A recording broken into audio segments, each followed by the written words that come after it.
Picture London in 1888. The Industrial Revolution is at its peak. Factories belch thick smoke into the air, mingling with the perpetual fog. It was a time of immense progress, but also of stark inequality. Amidst the booming industries, a vast underclass of workers toiled in dreadful conditions. One such group was the match girls, young women and girls employed by Bryant and May, a prominent match manufacturer. Their plight, largely invisible amidst the city's grime and grandeur, was about to ignite a firestorm of change. The match girls were vital to London's economy, their work igniting the city's lamps and hearths. Yet their lives offered a stark contrast to the glittering wealth of Victorian society. They were the invisible hands behind a booming industry, their own lives shrouded in poverty and hardship. Their impending struggle would illuminate the dark underbelly of industrial progress and challenge the very foundations of worker rights in Britain.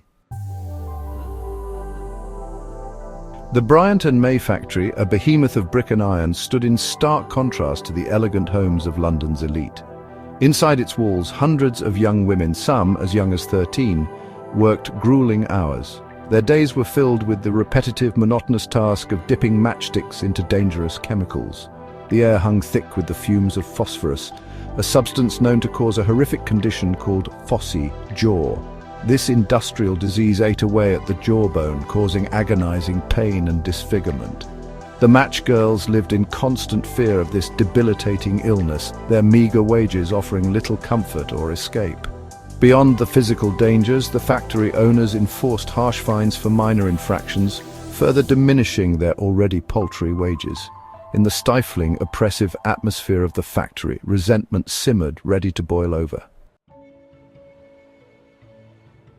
The tinderbox of discontent finally ignited in July 1888.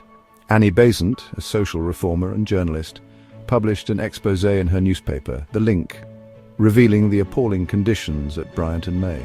The company, in an attempt to discredit Besant, dismissed one of the match girls who had spoken to her. This act of retaliation proved to be a grave miscalculation. Word spread like wildfire through the factory floor. The injustice of the dismissal, coupled with years of pent-up anger, spurred the match girls into action. On July 5, 1888, nearly 1,400 women and girls walked out of the factory gates in an unprecedented act of defiance. The Matchgirls Strike had begun. Section 4. A victory for the match girls. Concessions 1. The Matchgirls Strike sent shockwaves through Victorian society. Newspapers, initially dismissive, soon found themselves captivated by the girls' courage and determination. Public sympathy shifted, forcing the factory owners to the negotiating table. After 3 long weeks, the strike culminated in a resounding victory for the match girls.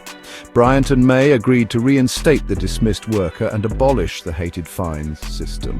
They also conceded to improving ventilation in the factory, a small but significant step in addressing the dangers of phosphorus. Most importantly, they agreed to recognize the newly formed union, giving the match girls a collective voice for the first time. Section 5. Beyond the factory gates, a ripple effect of change. The Matchgirls Strike was more than just a local dispute. It was a watershed moment in British labour history. It demonstrated the power of collective action and challenged the prevailing view of women as docile and easily controlled.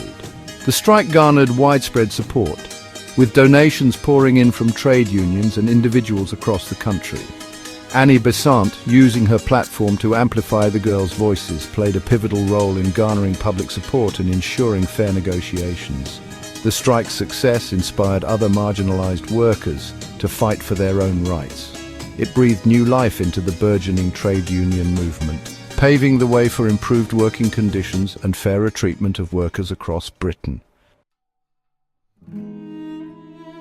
Section 6. Their legacy, the enduring flame of the match girls. The legacy of the Matchgirls Strike extends far beyond the walls of the Bryant and May factory. These young women, armed with nothing but their courage and solidarity, challenged the might of industrial capitalism and won. Their victory serves as a powerful reminder that even in the face of overwhelming odds, ordinary people can achieve extraordinary things when they stand together. Their story, though set in the smoky heart of Victorian London, resonates deeply with our own time. It is a story of exploitation and resilience, of collective action and social justice. As we navigate the complexities of our own era, marked by its own set of labor challenges, the Matchgirls Strike stands as a beacon of hope, reminding us that the fight for a fairer world is a flame that can never be extinguished. Please like and subscribe to History Untold for more history they don't teach you in textbooks.